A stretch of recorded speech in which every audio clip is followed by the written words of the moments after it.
to The Big Idea with me, Rachel Anyango. As usual, here on the program, we discuss issues that affect us as a nation, as we also try and find possible solutions to mitigate some of the crises that we are finding here as a country.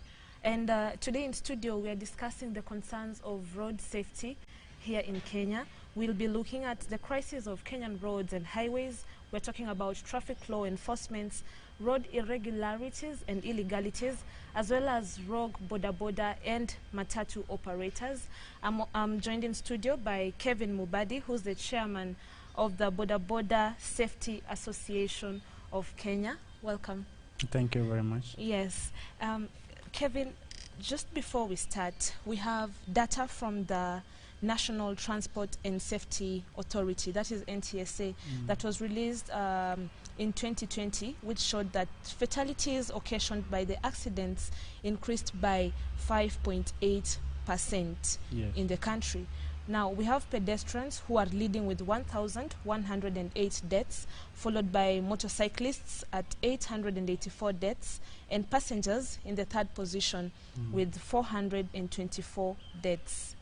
With this data from NTSA, can we say that Kenyan road systems have been designed to kill? Yeah, on an extent, yes, because you remember when the roads were being designed, there was no opportunity or chance for the pedestrians, for the motorcyclists, because the roads were only meant for the cars. So when we have the fight between the pedestrian and the motorcyclist on the same small lane that was meant for the cars. So that is the challenge. Unless we redesign our roads in Kenya, there's still a big problem. Because you find that with the boda, that's the motorcycle, you have to beat the traffic jam. That's the main reason. So they have to look for all chances to make sure that they are where they are going. Secondly, there's nowhere to pass. So you find that they collide with the cars most of the time. Because of the roads are only meant for cars. Yeah.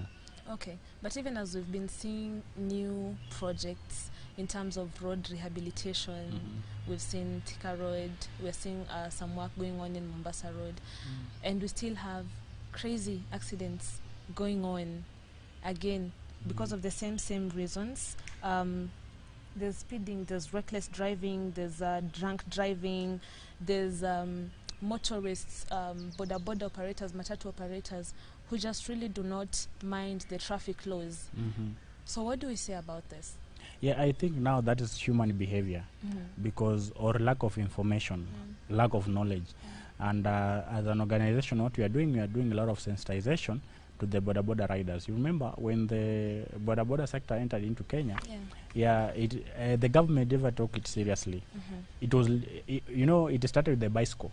So with the bicycle, there was minimal accident. Even if there is an accident, there's no much injury. So when the motorcycle sector came in, they thought maybe it is the same. So, and something that was enough, when you are a failure, for example, you are a school dropout, you pick a motorcycle, you start doing your business, nobody will care. When you cross your paths with your parents, you just pick a motorcycle and go to the town and work. And the government never put in efforts for these guys to be trained.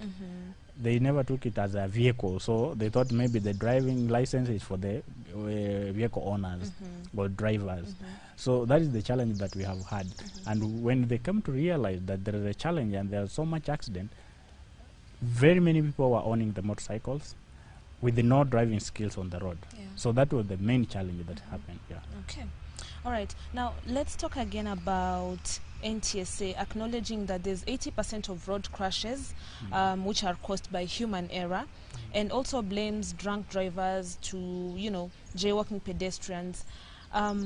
They rarely discuss the design of our road transport systems and the behavior, its incentives, and how such errors are mitigated beyond arresting people and increasing fines. What are your thoughts on this? I think my thought is the Kenyans themselves to come out maybe with a petition to ensure that all the roads are designed, they should cater for everyone.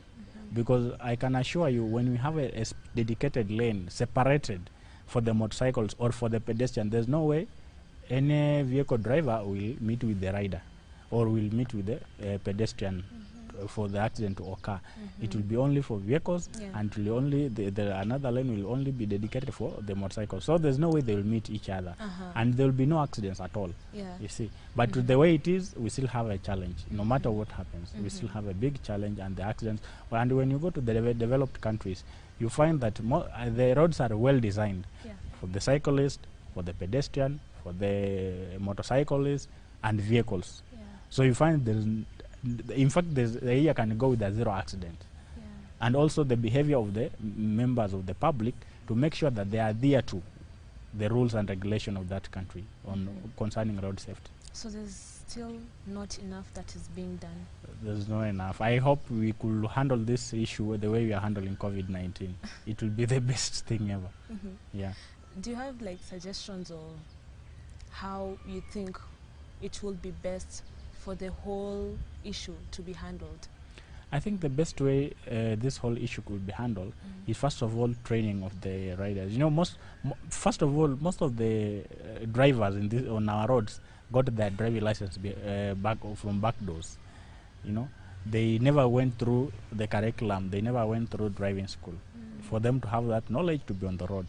So that's a big challenge. Unless the government come up with a structure, we do all the refresher courses. Before you go to renew your license, you must go for a refresher course for 1 month. That or 21 days as per the law. Then from there, now you can acquire you can renew your license. And for us as the Boda sector association, we are partnered with the government to ensure that we train all the Boda riders, all the 1.4 million across the country, whether you have a license or you don't have. And the training is going on. We are having a TOT, training of trainers, going on at NYS headquarters. We are training around 7,000 TOTs that will be deployed across the country to ensure that now we train all the riders. Once we train, I think we'll see a trend where the accidents will reduce. That is the huge, massive engagement that we have entered with the government to ensure that we, on our sector as the Boda, we change and we ensure that all our guys have the license that is required. But for the vehicles and the other party, maybe that one we leave it to NTSA to make sure that they also have their own ways of making sure these guys have the required skills to be on the road.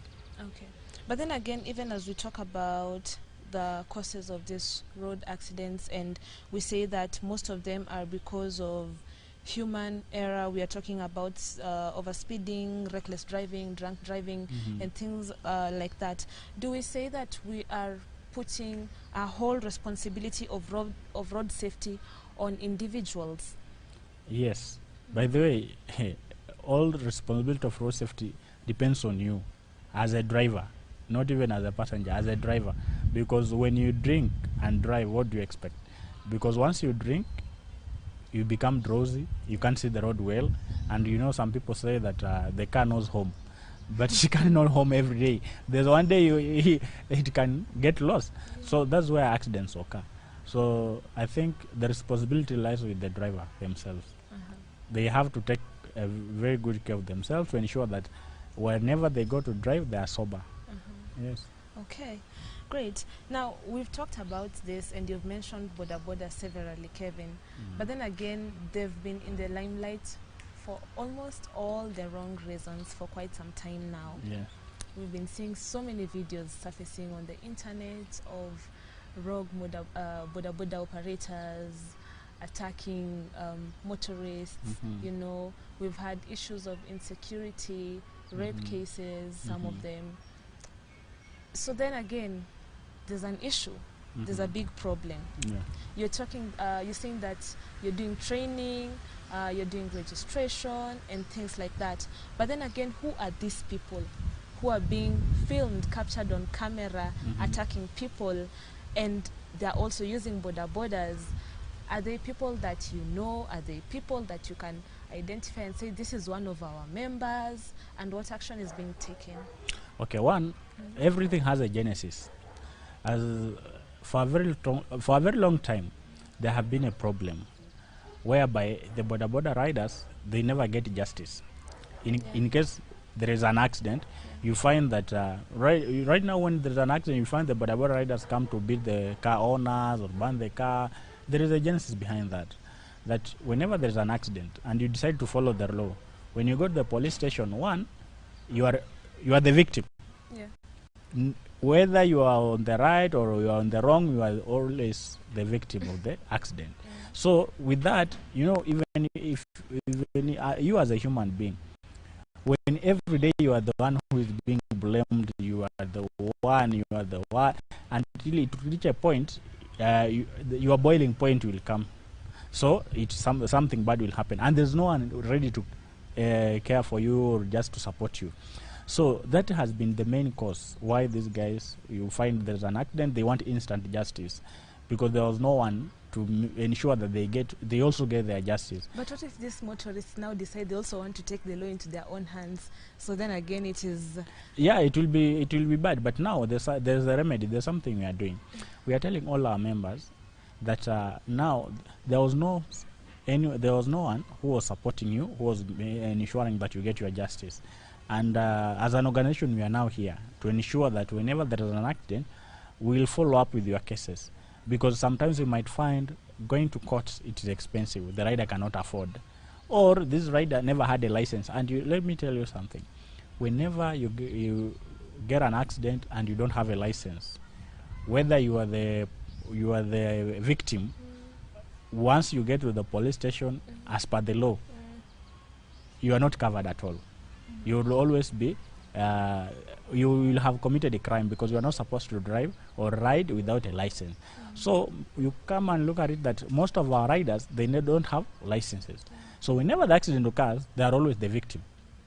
You see, they are always the ones that have caused the accident, because they didn't have the license. So when the law follows this course, you find that most of them say they have been maybe they are being intimidated, no one cares about them, the police are biased, something like that. But in the real sense, it is genuine. They never had, the person who caused an accident didn't have a license.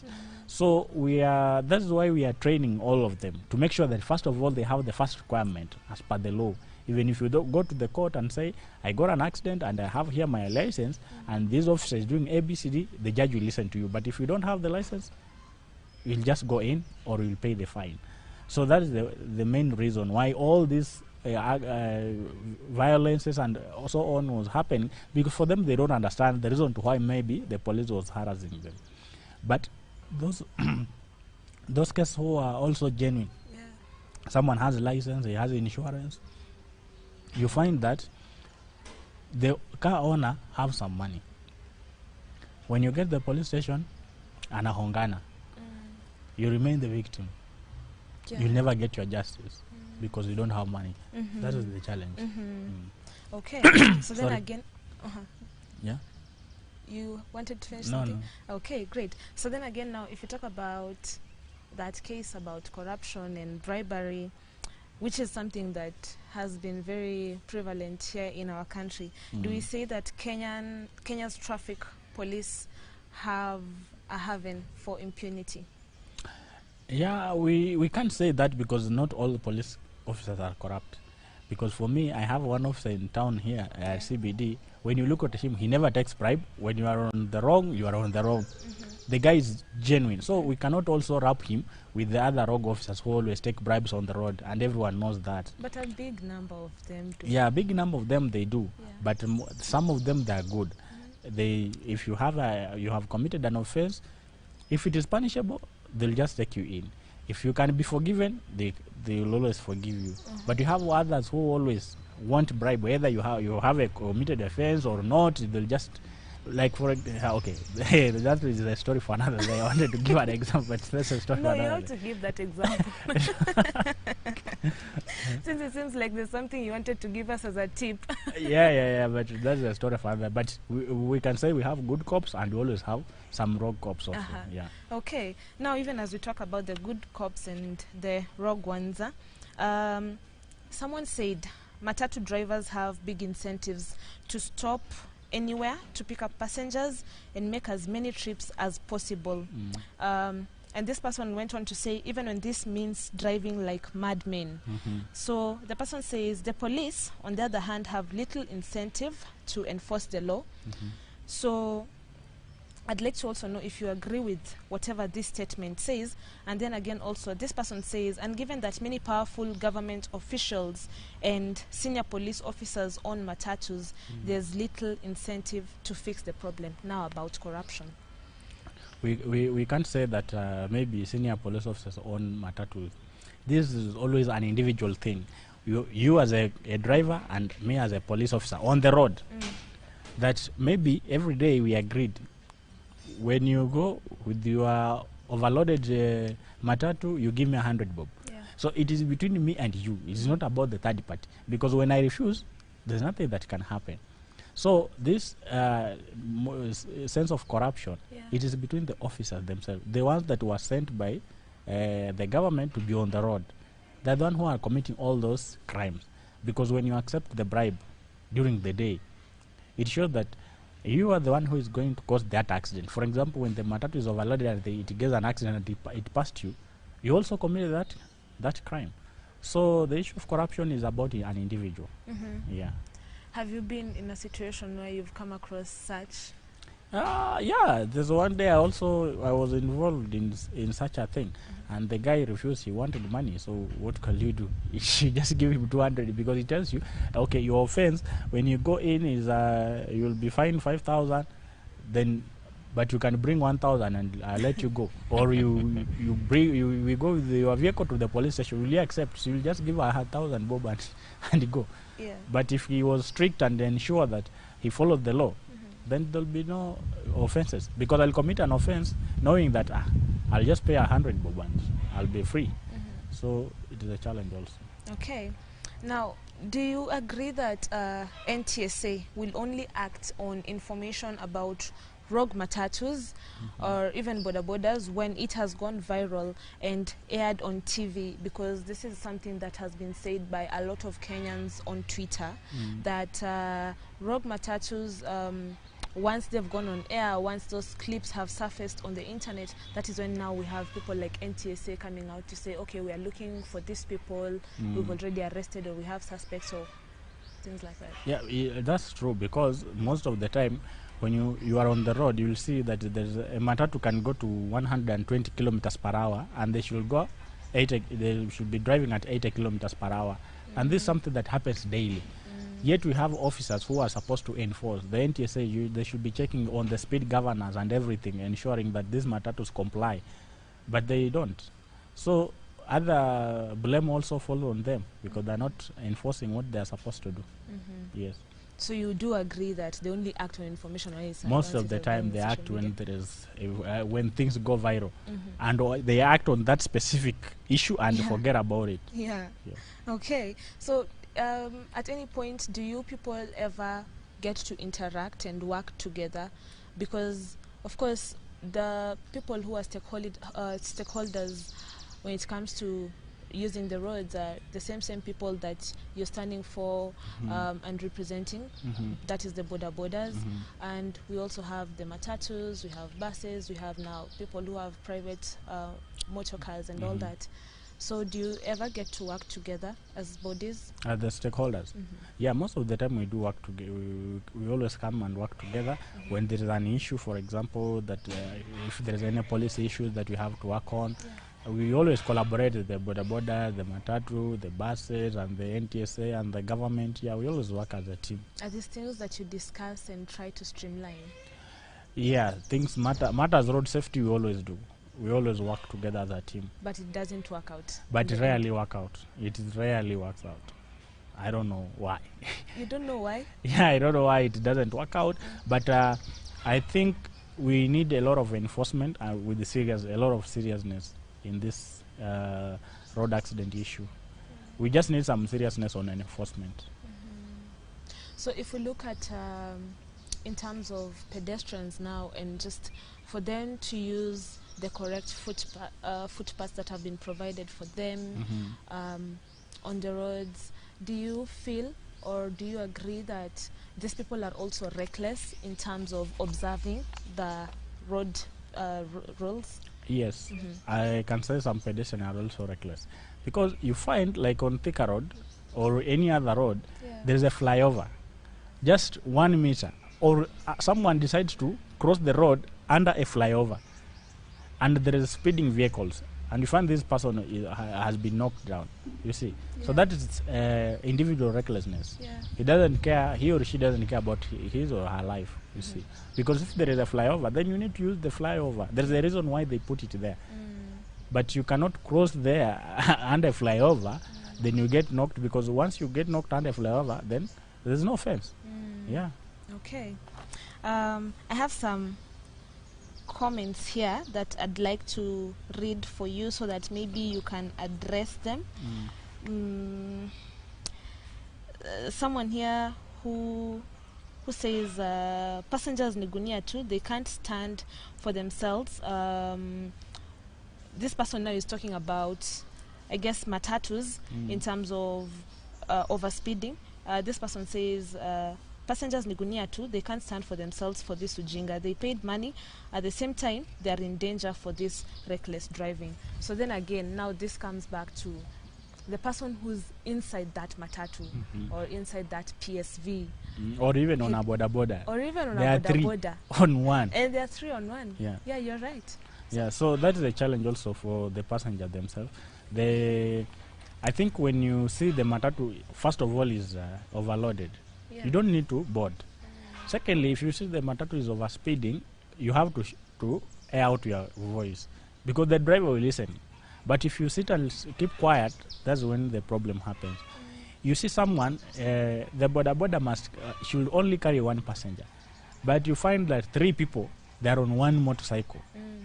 3, 4, 5 people.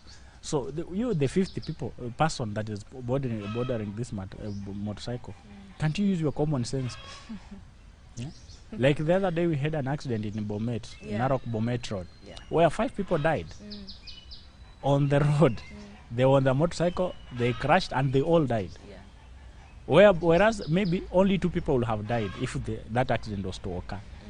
But now it killed 3 more. The challenge is there. Yeah, it's a human error. Yeah.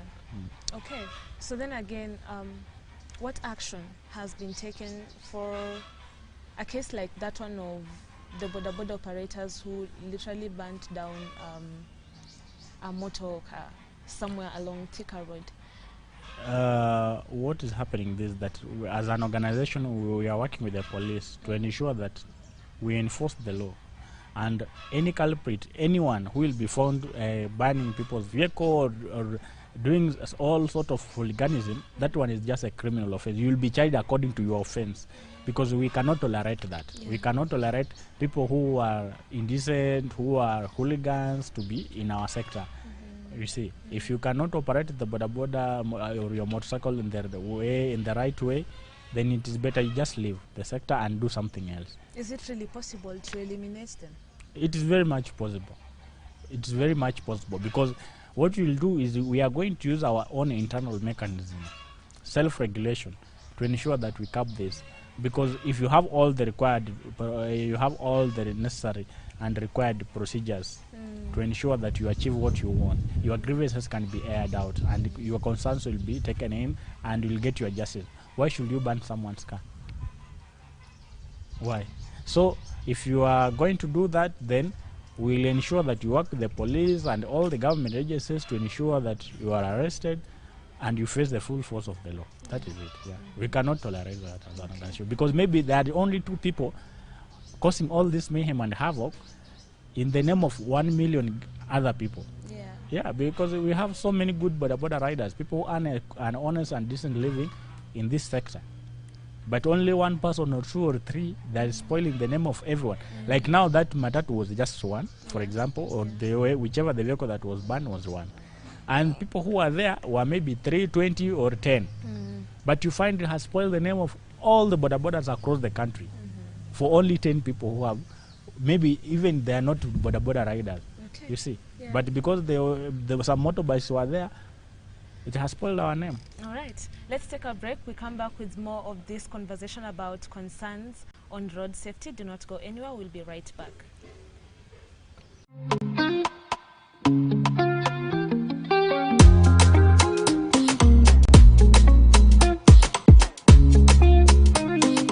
Kujinakezia hapa ili tumtumie kama chambo cha kupata pesa kutoka kwa Davis na Hidaya.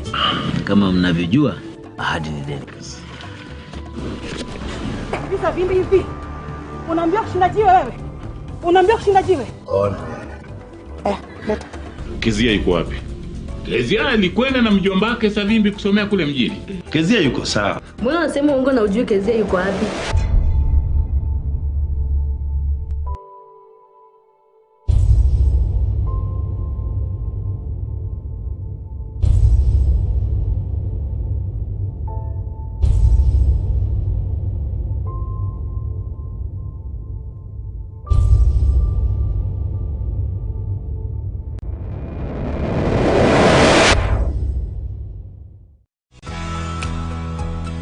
Kibera slum. It's different and the biggest of its kind in Africa. With people drawn from different backgrounds, all united in their quest to beat the odds and change their lives. Amid a grinding poverty and neglect, theirs is a life driven by hope for survival, engineered by 3 P's: patience, passion, and perseverance. Talisa Luzen. Join us on Look Up TV as we shine a light on Kibera's untold stories.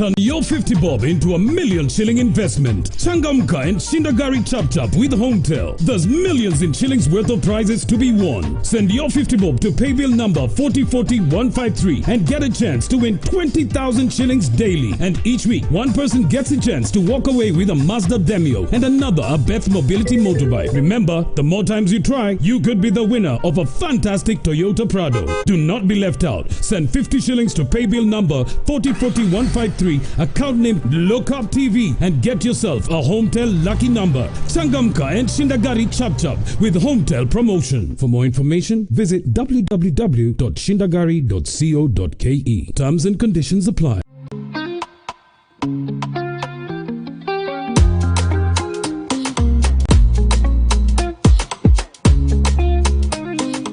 Welcome back to The Big Idea with me, Rachel Anyango. Today we are discussing concerns of road safety here in the country. I'm here with Kevin Mubadi. He is the chairman of Boda Boda Safety Association of Kenya, as we talk about the crisis of the safety on Kenyan roads and highways. We also talk about road irregularities and illegalities, rogue boda boda and matatu operators. Kevin. Yes. You were telling me something when we went for the break. I asked you, you're also a motorist. Yes. You want to tell me that you've never ever had an experience where you've had probably a matatu or even a boda boda themselves just ram into you, ama they say anakuingia vibaya. Yeah, I had one experience on Mombasa Road. Although it was not me, but it was a trailer that was ahead of me. Yeah. There's some a guy with they were 3 on one motorcycle at I think it's GM. So they just entered on the road wrongly. So the trailer guy had to swipe. You see, and remember he's carrying a lot of oil, but he had to swipe to avoid hitting these guys. So it is I also experienced such like things on the road, and it is not good because I had to stop and talk to them. And in fact, we ordered the other guy to alight and let the two go. Yeah. And when you've never ever experienced a situation where you meet even boda boda operators who do the same? Yeah, we do, because these things happen each and every day. But most of the time, maybe they are trying to beat the traffic jam, they are trying to do what, but we always try to talk to them and tell them it's not the right thing to do. I think the right thing is always to be focused on the road and ensure that you follow the road regulations as per. Are these people that really listen, Kevin? Because I've had so many experiences where I've either been using a PSV or I've been using a private car, and moving around, you just see from the way they drive, it's very irresponsibly, it's very recklessly, but at the same time, these are people who you cannot tell anything. You can't tell them you're on the wrong side or you're doing the wrong thing. These are people who do not listen at all. Yeah, most of them do listen. I think the big number listens, and the big number are good people. But for example, in Nairobi, there have been a challenge where when they decide to follow the road regulations, then they meet the kanjos. Yeah. For example, in CBD, there are lights. You have to stop at the lights. Whenever they are red, you stop. When they are green, you move. But whenever they stop at the junction where there's those traffic lights, you find that the kanjo guys, they just come and remove the key in your motorcycle. They don't want to care whether you have a license, you have insurance, you have your gears, you see. So, and for you to get back the key, you must pay like 2,000, 3,000, 5,000, as per the person who removes your key, whatever he thinks, you see. So you cannot say that I have struggled. Maybe if I have 1,000. From morning to noon, I have worked and I only have 1,000. Then you come and you are requesting 5,000 for me without any offense, you see. Then I'll always try my level best to make sure that I don't stop there. That's why you see most of the riders, they jump traffic lights, they ride on wrong side, just to make sure they're in motion. They don't stop anywhere for these guys to come and arrest them. And they only arrest them to get bribes. There's nothing. There's no offense, because when you have your license, you have your insurance, you are in full gear, you don't need to, you don't have any, and you have not committed any other offense, you are just on the traffic lights, you are supposed to go. But you find that these guys are arrested there, you are not taken to the court, you are not taken to pay the legal fees, if there is any that you should pay, but it is only a bribe. And it is not a cheap bribe, it's a very expensive bribe. Then that's why most of the riders in Nairobi, they just ride crazily. So it is a solution that has, for us to make sure that it is treated, then it should start with the government, the county government themselves. Okay. It should start with the county government. Yes, once it starts from the other side, then this other side is very simple. Because even ourselves, we'll ensure that we arrest anyone who makes those offenses. Because why should you commit a crime on the road and you have all the protection that you need? There's nothing. There's no one following you up. Yeah, because someone here shared a comment where they said it is normal for a boda operator to harass motorists. 90% of them never observe traffic rules. It's true, they don't observe because of the challenges that happen in the CBD. That's why you'll find them on pavement, you find them on wrong side, you find them where it's wrong. Yeah, it is wrong, but it is the circumstance. When you solve the circumstance, everything will be okay. Okay. Now, Kevin, are there reforms that should be done to our transport sector? Yeah, I think there should be a lot of reforms. First of all, on the road. Secondly, the roads you use, they need a lot of reform to make sure that they cater for everyone. Number two, the transport sector, I think we need a lot of, there is enough regulations. We only lack enforcement. Proper enforcement. When you commit a crime, do you just commit and go? That you just in case someone, the police officer was not there to arrest you now and then, then you are free to go. You can commit a crime because there was no officer here. Then you can go and commit tomorrow, or after you have committed crime, even if it is today, you can be found even after 1 month and charged. Yeah, if you have those reforms that you can be even charged after 1 month of committing your crime, then people will follow toward the line. Okay. Now, there's a study by WHO which found that Kenyan drivers cause crashes largely because of behavioral and attitudinal problems, and that these problems were more acute in drivers of public service vehicles. While matatu drivers are viewed as crooks, they regard other drivers as amateurs and always try to show them that they have superior driving skills. So I have a question I'd like you to also answer. Do you feel, and is it okay for us to say that Kenyans are generally poor drivers and lawbreakers? Not all Kenyans. Remember, we have some Kenyans who care about themselves. You know, those guys who drive recklessly, they don't care about themselves and their family. But you have these Kenyans who care about themselves, their family, and their future.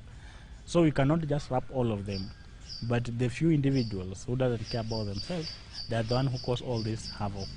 Because it's true, the matatu drivers, they'll always hoot on you, they'll do what, they'll even scratch your car. Have you had an experience with them also? You know, for me, I haven't had any experience with them, but I always see. Maybe you can see even the video clips on how they behave. When you see them on the road, how they drive. Like I saw another video clip, they were over speeding and overlapping and themselves. There's no one, but there's several matatu. There were like 3. And after something like 1 minute, they got an accident. And all the passengers in the other matatu almost died. All of them. So it is, I don't know how to say it, but yeah. So do you also agree with these findings of the study where WHO says that matatu drivers, they view others as crooks and they also regard other drivers, I guess now these are people who have private cars, as amateurs, and now they're trying to show them that I do have superior driving skills. Yes. This happens most of the time. Always. Okay. Yeah, they do. They do feel they are superior than anyone else. All right. There's a comment here. I'm trying to find it about border operators. Still a concern from someone. Well, I can't seem to find it right now, but even as we move on, I'll find that comment later. Even as we move on, some of the findings from Global Status Report on road safety, this is now from the World Health Organization, shows that Kenyan roads are among us the most dangerous in the world, claiming an average of 29.1 lives per 100,000 people. What do you feel about this report?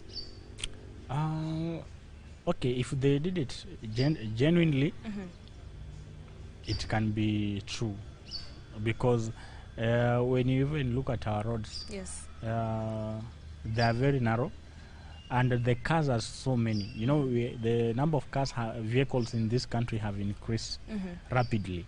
I think even KDA just ended the other day. Right now, when you go to the road, you'll see KB or something, KDB or something. So the vehicles are increasing rapidly, but the roads are the same way, the way they were some years, like 20 or some few years back. So, yeah. Okay. Our roads are not in now. There's still again on the same. There's a question about what measures have been put in place, or do you intend to put in place to reinforce border lawlessness, motorists, public transport who are openly flouting traffic rules. So for you, I guess you can talk about for the border people. Yeah, for the border, what we are doing, as I said earlier, we are commencing training of all the riders across the country. We are commencing registration of all the riders, so that whenever you see any motorcycle on the road and you get the number plate, we'll be able to get all the details about that person. And like right now, when you go to NTSA to search, maybe you'll just find you'll find that this guy never did a transfer of that motorcycle. But for us now, we were ensuring that we collect the data of all the motorcycles on the road. So whenever someone commits a crime and you see the number plate, we'll be able to produce the person. So with that, at least the rate of crime will go down, because everybody will know that he's going to be known. Okay. So there's really no corruption that happens between the border and the traffic police department? Most of the time, no, because the motorcycles are very slippery. On the road, you cannot arrest a motorcycle unless it is in the traffic jam. But across the country, for example, in the villages there where we address it, it can easily slip away. Yeah. Okay. So the rate of corruption is little compared to the matatus. Okay. I'll read some few comments again about people in regards to the bodas. Someone who says it's normal for bodas to harass motorists, but when you take a keen look at the chronicles of events, you'll find out that the person who's making the attack is actually the one who was on the wrong. So this is now for the boda people. They're the ones who are actually on the wrong, and then they're the same people who are now attacking motorists on the road. Yes. Yeah, it has happened, and the genesis I had already told you, this is something that has grown into their mind, that they never get justice. So whenever they see, even the other riders, when they see their fellow rider has gotten an accident, what comes into their mind quickly is to get instant justice. Maybe that the other car owner was the one on the wrong, which is not true. So it needs a lot of sensitization, training, and assuring them that they can get their justice. Yeah, because it happens. You find there's an accident, then the motorcyclists come, they beat up the car owners and so on. So we can't really say that if it was in terms of a threshold, we can't really say that the people who are boda operators are actually well qualified for the role. Most of them, they're not. That's why we are working hard to make sure that they qualify. Actually, almost 80% are not. They don't have the licenses. Wow, okay. Other comments again from people here who say that the cause of the problem between boda operators, passengers, and whatnot is the attitude of vehicle drivers who never respect bodas. So I guess that's again from what you mentioned. Someone here who says, I think from the look of things as a driver, if in case you happen to collude with a boda guy, just keep driving. This person says, just keep driving. You better be charged for hit and run than risk mob justice from these criminals. Yeah, although we don't advocate for that. Yeah. But with the time, it will be over. It will be something of the past. As the national chairman, my agenda and the main agenda is to ensure that we bring sanity on our road, and our people understand that an accident is not something that is planned. It's something that happens. Yes. That's why it is called accident. Yeah. So they should not take it as if someone planned from his house that I'm going to get an accident with so on the road. Yeah. Yeah. Okay. So even from the data that I'd mentioned earlier, where we say that according to NTSA data, the leading number of deaths, this is from pedestrians, which is 1,108, followed by motorcyclists at 884, followed by passengers at 424 deaths. And you mentioned that there's still so much that is to be done to reform the transport sector.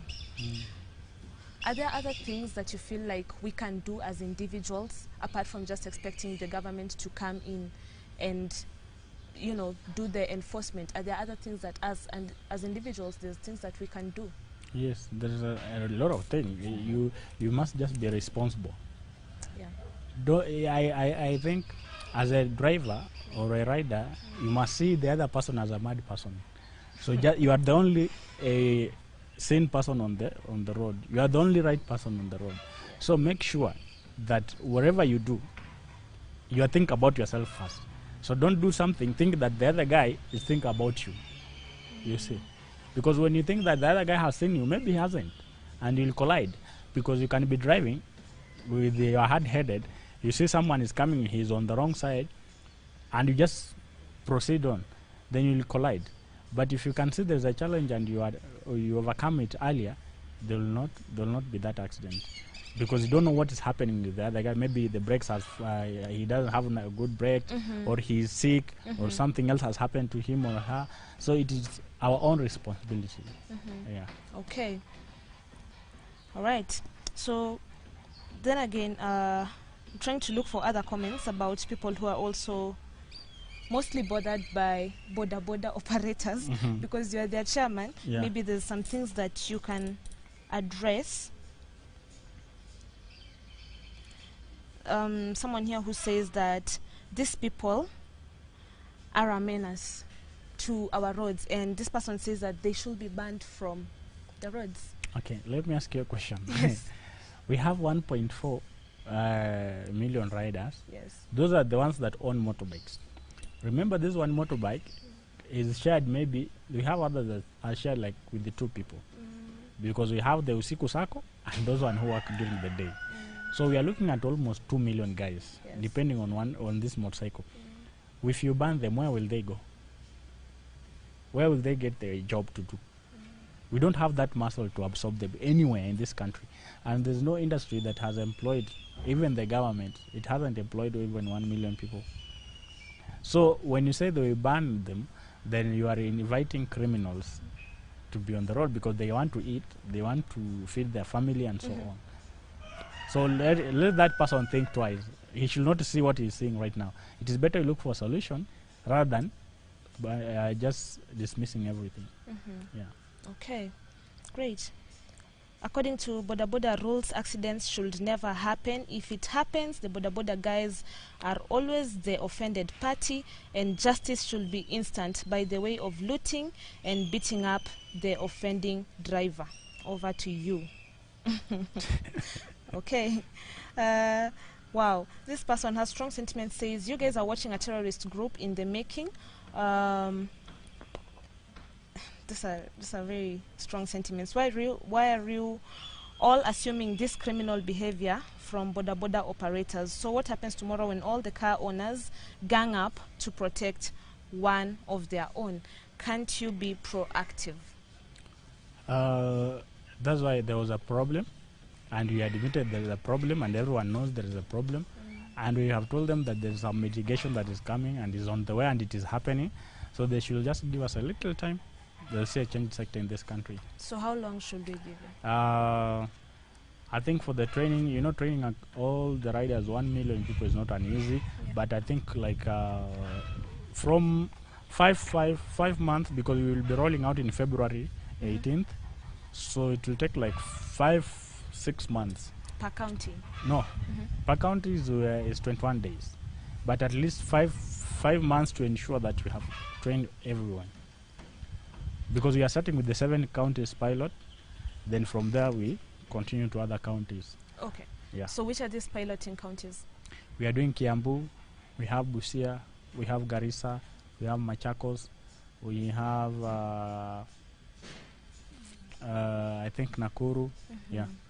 I haven't heard you mention Nairobi. In fact, Nairobi is not part of it. Yeah, we are going to the country that have a higher population of motorcycles. Okay. And also the higher rate of accidents. Yeah. All right. So then again, we have to wait for another 5 more months of possible accidents. No, we should not expect possible accidents. Let's hope that everything will be okay. All right. Okay. So, very true. Boda guys, 90% of them, 90% of the time they never observe traffic rules. They're the biggest cause of road crashes, and then they act in a gang manner to harass, maim, and even kill. This needs to reach the government. Boda is silently becoming a crime group. If unchecked, they will soon terrorize the country. It is being checked. You should tell them that everything is being checked. Okay. Yeah. All right. So I guess we can close it at that. It has been a great conversation on road safety, and also just discussing the rogue matatu and boda operators here in Kenya. We are hoping that something will be done soon. Yeah, something is being done. Yeah. Probably, do you have any closing remarks? Yeah, first of all, I want to thank you for hosting me here today. And I want to assure all the Kenyans that as an organization, you're working hand in hand with the government to ensure that we change the sector for good. And what we are going to train, first of all, is the behavior change, economic empowerment, and road safety skills. So when they give us some few time, they'll see something better. And also, the members of the public, when you see anyone committing a crime like burning of cars and vehicles, and you see the motorcycle number plate, you just take the photos of the number of the motorcycle. Yes. We'll work with the government to ensure that we get the culprit, to ensure that he faces the law. I think that's how the members of the public can help us, by getting the culprit, report the person. Don't see him and keep quiet, because when you keep quiet, the thing will grow.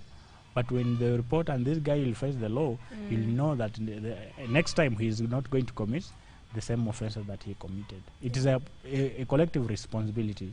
We should not be left to us alone or the police alone. Yes, because the police cannot identify, and you are there as a pedestrian, as a Kenyan, and you can identify. Please help to identify. Thank you so much. All right. Okay, you've been watching The Big Idea with me, Rachel Anyango. Let's do this again, same time, same place next week. Good night. We value your feedback and welcome your complaints about our programming and operations. Feel free to get in touch with us through 0700 893 542 or send us an email to views@look-up.tv. We can't wait to hear from you.